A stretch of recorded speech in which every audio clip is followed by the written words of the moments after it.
राजस्थान से एक बड़ी खबर सामने आ रही है, जहां वायुसेना का एक फाइटर प्लेन क्रैश होने की बात कही जा रही है। बता दें कि इस हादसे में एक शव भी बरामद किया गया है मलबे से, और जो वहां के लोग हैं उनकी तरफ से दावा किया जा रहा है कि ये शव पायलट का है। हालांकि अभी तक आधिकारिक तौर पर यह पुष्टि नहीं की गई है कि आखिरकार जो शव बरामद हुआ है वो किसका है, लेकिन इतना जो वहां पर मौके पर लोग हैं उनकी तरफ से बताया गया कि ये फाइटर प्लेन है भारतीय वायुसेना का।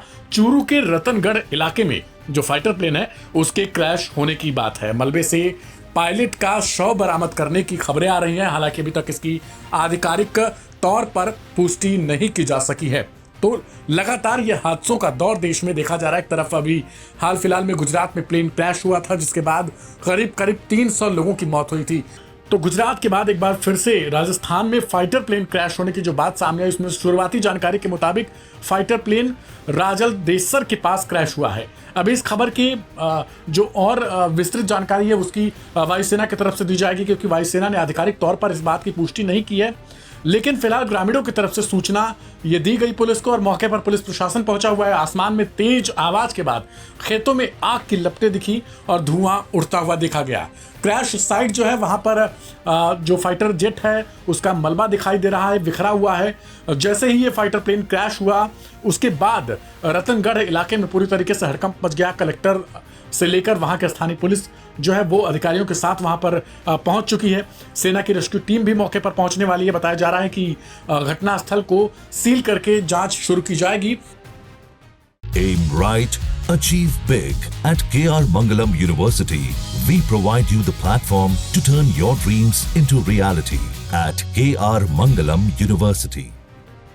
लेकिन हैरानी की बात यह है कि इस हादसे में जो पायलट को लेकर खबर आ रही है वो कतई ठीक नहीं है, क्योंकि कहा जा रहा है कि पायलट की मौत हो गई है। लेकिन सवाल तो ये है कि पायलट आखिरकार इजेक्ट क्यों नहीं कर पाया, वो जेट से उसमें क्या खामी थी। और आए दिन जिस तरीके से देश में फाइटर प्लेन क्रैश होने की घटनाएं आ रही हैं, इसके पहले भी हमने करीब 2 से 3 सालों में लगातार देखा है कि फाइटर प्लेन जो है वो क्रैश हो रहे हैं।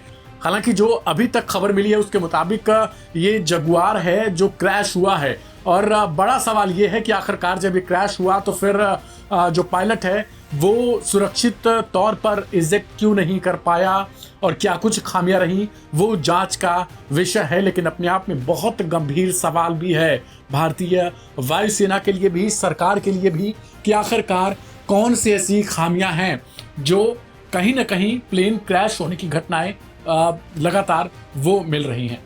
जो लगातार क्रैश होने के बाद आए दिन ऐसी घटनाएं आ रही हैं, उसके बाद कहीं ना कहीं लोगों में ये आशंका बन जा रही है कि क्या सुरक्षित हैं या फिर नहीं, और सरकार वायुसेना इसे लेकर क्या कुछ कहती है